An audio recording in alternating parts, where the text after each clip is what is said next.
One more thought is I spoke about putting a charge of intention on your water, or charging things with um, positive ideas on how to affect your day-to-day life. And this is again described in, a number of methods, including the Silva, the glass of water technique. Now, if you look at it again from from your eyes to the tip of your nose, it looks like, oh, whoop-de-doo, what a great big technique. But hold on a minute. Didn't we have the concept of saying grace for the food we have? Now, saying grace got distorted very, very badly to lip service, or not being said at all, not being acknowledged at all, and to cursing of our food. Oh, this is bad, that is bad, the other one is bad, the other one is bad, the other one is bad. All of a sudden, everything is bad. And yes, then it all turned bad on us. This is grace, the concept of grace, saying grace, giving grace to food. It really was before blessing your food. It's exactly the same concept as charging your water. It's just now it's a fancy name, charging your water, but really it's blessing your water. So since humanity has forgotten how to do this, from retrocausality perspective, our future selves are sending us Monsanto, they're sending us a number of other, Nestle, raping the world of water resources and making us pay for that which was once free. I wonder when they're gonna bottle air. Pretty soon, I guess. So all of this is happening not for us to sit up in arms and curse against something outside of us. It started with us. We stopped putting our blessed intent onto that which we use. And that applies to everything. Everything is here to serve us. We've been told from the beginning we're here to have dominion over things. And what do? We curse it. And it started very insidiously with people wanting to market this, that, and the other, and therefore putting in our thoughts that this, that was bad. After that, besides misinterpreting, also having dominion over things, that means recognizing how everything is here to contribute to us. We took that into abuse and use and extortion of our planet. The same way we misinterpreted go out and multiply, go forth and multiply.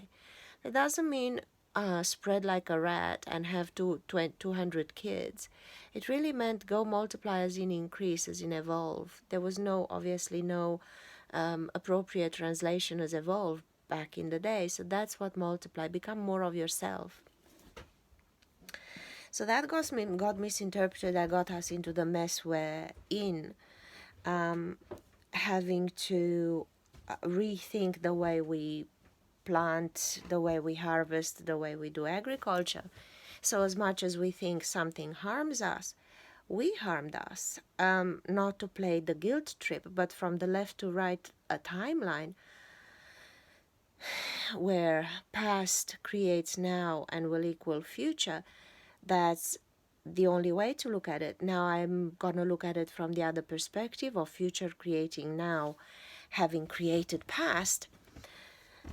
That can be looked in two perspectives. Either it's going to get so bad that we're going to get to be pushed to think of alternative ways of getting energy. And no, I'm not talking about alternative food sources and all that crap at all. I'm talking about understanding that you eat a kilo of food, you shit a kilo of food. So what you take, and you can eat a kilo of garbage food, processed and so on, get no nutrition from it but fat, be 500 pounds fat and have zero nutrients in your body, and therefore be malnourished at 500 pounds, which is actually a lot of the times the case. So you can be as fat as a truck and still be malnourished because there is no energy in the food sources that other than false energy sources like a bit of sugar or whatever. But that leaving your body totally malnourished. So from the future point of view, from the retrocausality point of view, it could be that this is to awaken in us the need to go directly to the sun and the breathing air for aerobic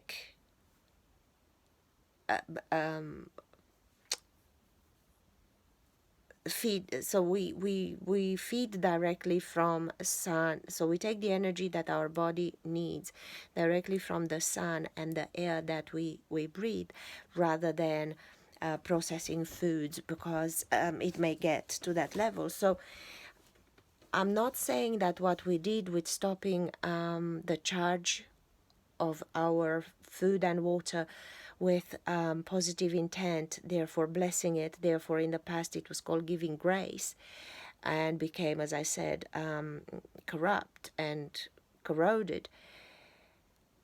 We have to, but we if we don't recharge our things will do exactly what we send them to do.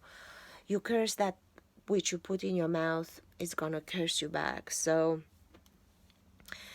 if I am to look from a wide enough perspective, I can totally see the fall from grace of our food with the start of our diets, obsessions, and calorie counting, and deciding that butter is bad, abuse of butter is bad, sugar is bad, abuse of sugar is bad.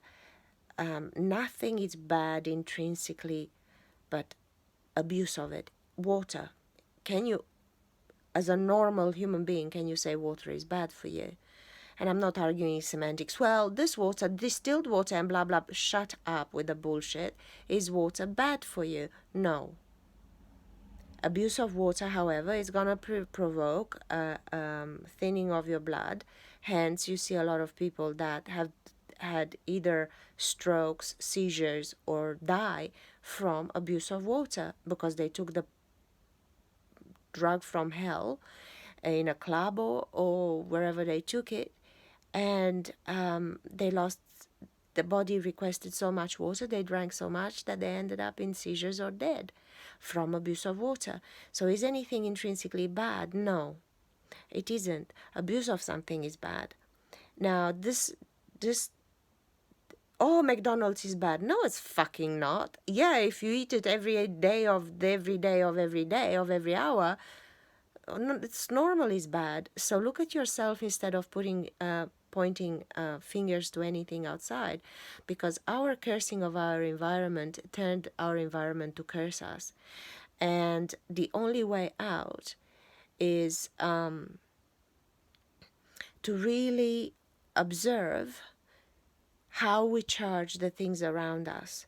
The whole point of this, which we experience is this in this reality, is to give us no option, give us no exit, but the right door.